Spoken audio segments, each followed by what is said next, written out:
guys! This video today is for somebody very special. Promised her I would make a video, and I am going to do my absolute best to honor her.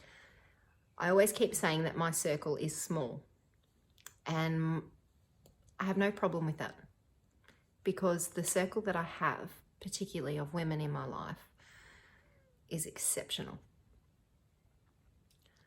Here's why. My friend is a single mum, highly intelligent, very well educated,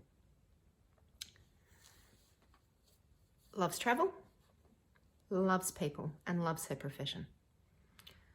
There are some people who enjoy their work. There are people who were born for the things that they do and the things that they love. And she is certainly one of them. And in the course of our 20 plus years friendship, we often get together and I guess hold ourselves accountable for our not so good behaviours, or the times where we might blow our stack or feel particularly passionate and opinionated about something. We've just always had a way to say, hey, what do you think?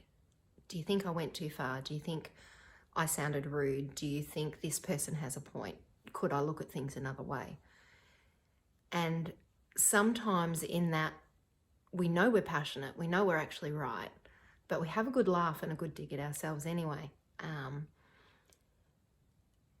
And this precious friend in particular is always in an environment where confidentiality, professionalism, holding your countenance, holding your tongue is very important. Body language is important.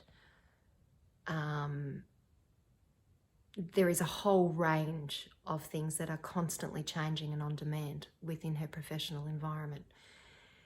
And even in all those years of our times of venting or sharing, she has this magical ability with confidentiality and to be able to share scenarios in ways that very much protect everybody. And I've just always found that really quite intriguing about her.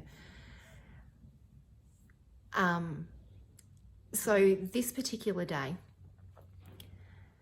her profession had to take a back seat to her duties as mum. And we all know when we have sick children that they can be sick and we know they're crook and we worry about them. Or they can be quite crook and we're worried about them. And even in the midst of that, there's things that still need to be done.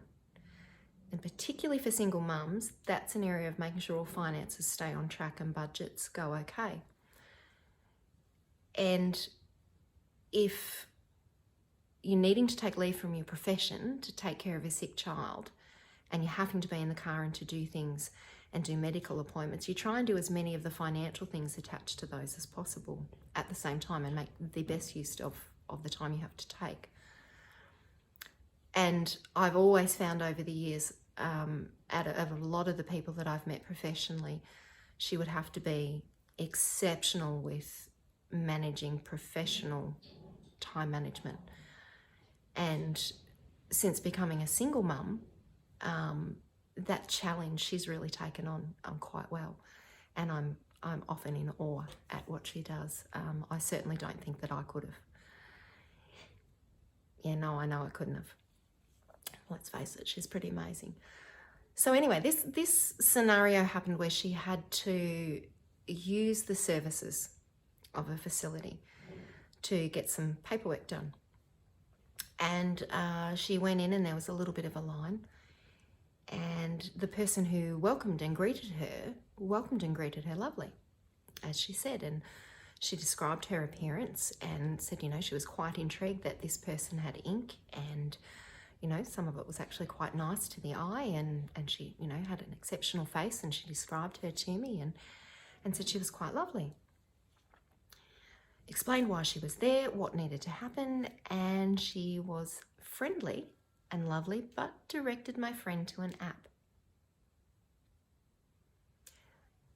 I was on the phone hearing this, and instantly my face did that, because I know this precious one very well.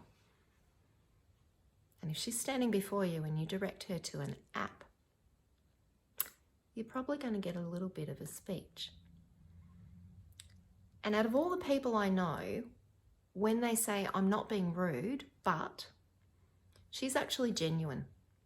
A lot of us use it as a line to throw away a sentence that we really know is probably going to hurt somebody or say something we shouldn't, and we don't hold ourselves back, and it becomes a throwaway line.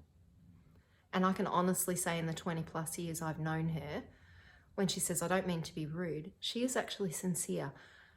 She takes exceptional pride in the fact that she counts very carefully what comes out of her mouth and the way she comes across. While it's a professional thing, it's also a very personal thing to her. She's very passionate about it. And so she stopped the person in their tracks and said, I don't want an app. I don't mean to be rude, but don't keep telling me anymore. To which the response was, well, actually, that's part of my job. I have to. Can be done online, blah, blah, blah, blah. And she said, stop.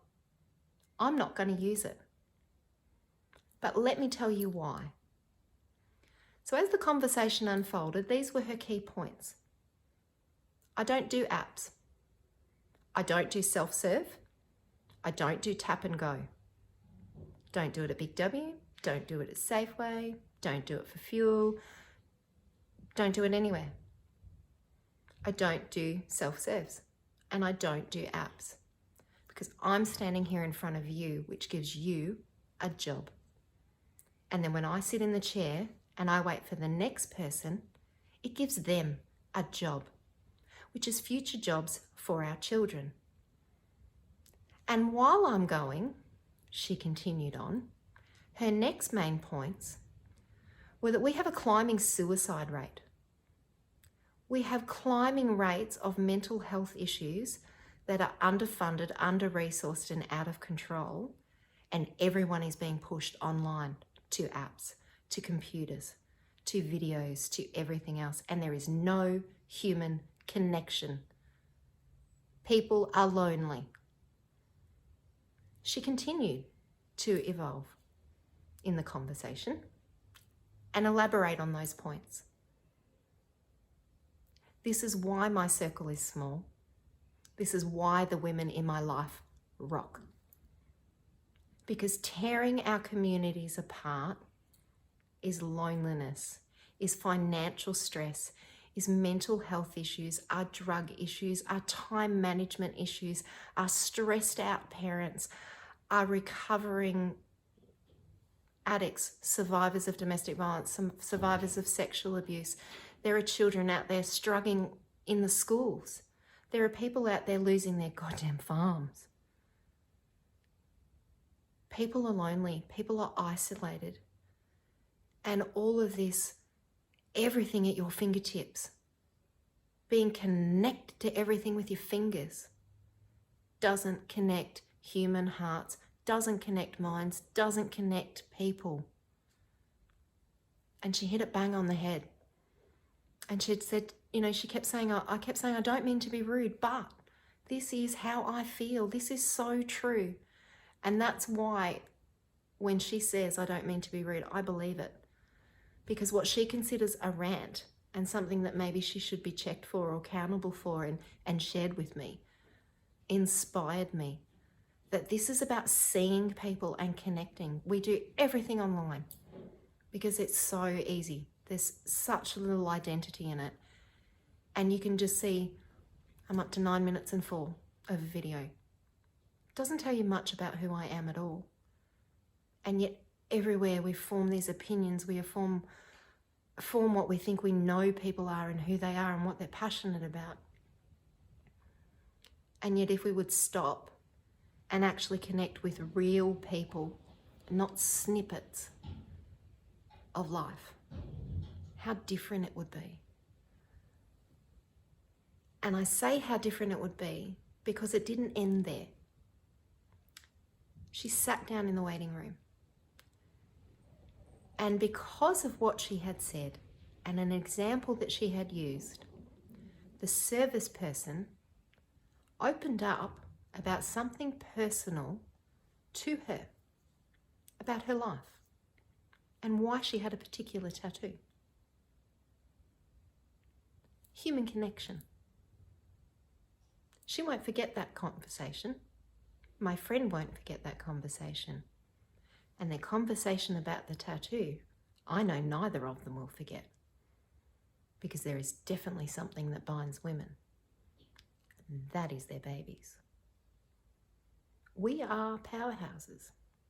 I have no problem with my small circle, because my small circle rocks like hell.